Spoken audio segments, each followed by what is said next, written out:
ರಾಯರಿಗೆ ತುಂಬ ಪ್ರಿಯವಾದ ಸಿಹಿ ಖಾದ್ಯ ಅಂದರೆ ಅದು ಹಯಗ್ರೀವ. ಇವಾಗ ರಾಯರ ಆರಾಧನೆ ನಡೀತಾ ಇದೆ. 3 ದಿನದಲ್ಲಿ 1 ದಿನನಾದರೂ ನಾವು ಈ ಸ್ವೀಟ್ನ ಮಾಡಿ ರಾಯರಿಗೆ ನೈವೇದ್ಯ ಮಾಡಲೇಬೇಕು.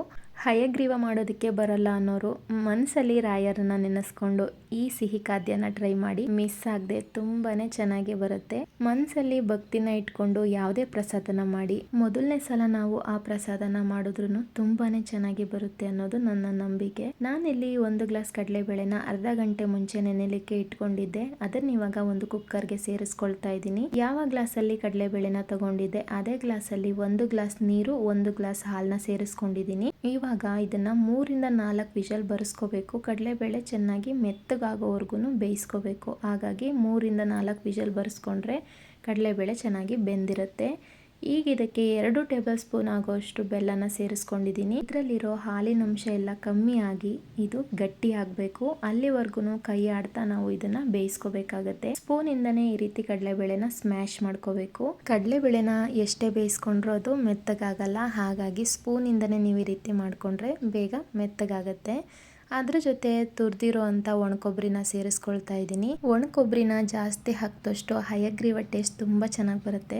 ಬೆಲ್ಲ ಸೇರಿಸಿರೋದ್ರಿಂದ ಸ್ವೀಟ್ನೆಲ್ಲ ಕಡಲೆಬೇಳೆ ಹೀರ್ಕೊಂಡು ಇದು ಗಟ್ಟಿ ಆಗುತ್ತೆ. ಅಲ್ಲಿವರೆಗೂ ನಾವು ಕೈ ಆಡ್ತಾ ಇದನ್ನ ಬೇಯಿಸ್ಕೋಬೇಕು. ಇವಾಗ ನೋಡಿ ಇಷ್ಟು ಗಟ್ಟಿ ಆಗಿದೆ. ಅದು ಇನ್ನೂ ಒಂದು ಸ್ವಲ್ಪ ಗಟ್ಟಿ ಆಗಲಿ ಅಷ್ಟರಲ್ಲಿ ಈ ಕಡೆ ಒಂದು ಪ್ಯಾನ್ಗೆ ಸ್ವಲ್ಪ ತುಪ್ಪನ ಸೇರಿಸ್ಕೊಂಡಿದ್ದೀನಿ. ತುಪ್ಪ ಬಿಸಿ ಆದ್ಮೇಲೆ ಕಟ್ ಮಾಡಿರೋ ಅಂತ ಬಾದಾಮಿನ ಹಾಕೊಂಡಿದ್ದೀನಿ. ಬಾದಾಮಿನ ಸ್ವಲ್ಪ ಫ್ರೈ ಮಾಡ್ಕೊಂಡ್ಮೇಲೆ ಗೋಡಂಬಿನ ಸೇರಿಸ್ಕೊಳ್ತಾ ಇದ್ದೀನಿ. ಗೋಡಂಬಿ ಹಾಕೊಂಡ್ಮೇಲೆ 2 ಲವಂಗನ ಹಾಕೊಳ್ತಾ ಇದ್ದೀನಿ. ಲವಂಗ ಸೇರಿಸ್ಕೊಳ್ಳೋದ್ರಿಂದ ಇದ್ರದ್ದು ಫ್ಲೇವರ್ ತುಂಬ ಚೆನ್ನಾಗಿ ಬರುತ್ತೆ. ಅದ್ರ ಜೊತೆ ಒಣದ್ರಾಕ್ಷಿನ ಸೇರಿಸ್ಕೊಂಡು ಫ್ಲೇಮ್ನ ಆಫ್ ಮಾಡ್ಕೊಳ್ಳಿ. ಆ ಬಿಸಿಗೇನೆ ಒಣದ್ರಾಕ್ಷಿನೂ ಫ್ರೈ ಆಗುತ್ತೆ. ನಾವಿಲ್ಲಿ ಡ್ರೈ ಫ್ರೂಟ್ಸ್ನ ಹುರ್ಕೊಳ್ಳೋ ಅಷ್ಟರಲ್ಲಿ ಈ ಕಡೆ ಕಡಲೆಬೇಳೆನೂ ಕೂಡ ಗಟ್ಟಿಯಾಗಿರುತ್ತೆ.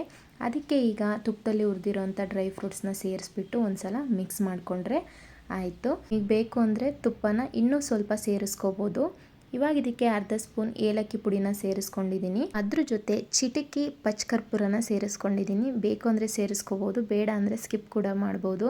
ಇವಾಗ ಒಂದ್ಸಲ ಮಿಕ್ಸ್ ಮಾಡಿದ್ರೆ ತುಂಬಾನೇ ರುಚಿಯಾದ ಹಯಗ್ರೀವ ರೆಡಿ ಆಗಿಬಿಡುತ್ತೆ. ಬಿಸಿನಲ್ಲಿ ಸ್ವಲ್ಪ ತೆಳು ಅನಿಸುತ್ತೆ, ತಣ್ಣಗಾದ್ಮೇಲೆ ಇನ್ನೂ ಸ್ವಲ್ಪ ಗಟ್ಟಿ ಆಗುತ್ತೆ. ತುಂಬಾನೇ ಈಸಿಯಾಗಿ ಹಯಗ್ರೀವ ಮಾಡೋದನ್ನ ತಿಳಿಸ್ಕೊಟ್ಟಿದ್ದೀನಿ. ನೀವು ಕೂಡ ಮಿಸ್ ಮಾಡದೆ ಈ ಹಯಗ್ರೀವನ ಟ್ರೈ ಮಾಡಿ, ರಾಯರಿಗೆ ನೈವೇದ್ಯ ಮಾಡಿ, ಆಮೇಲೆ ನೀವು ತಿಂದು ಹೇಗೆ ಬಂತು ಅಂತ ಕಾಮೆಂಟ್ ಮಾಡಿ. ಈ ವಿಡಿಯೋನ ನೋಡಿದ್ದಕ್ಕೆ ಧನ್ಯವಾದಗಳು.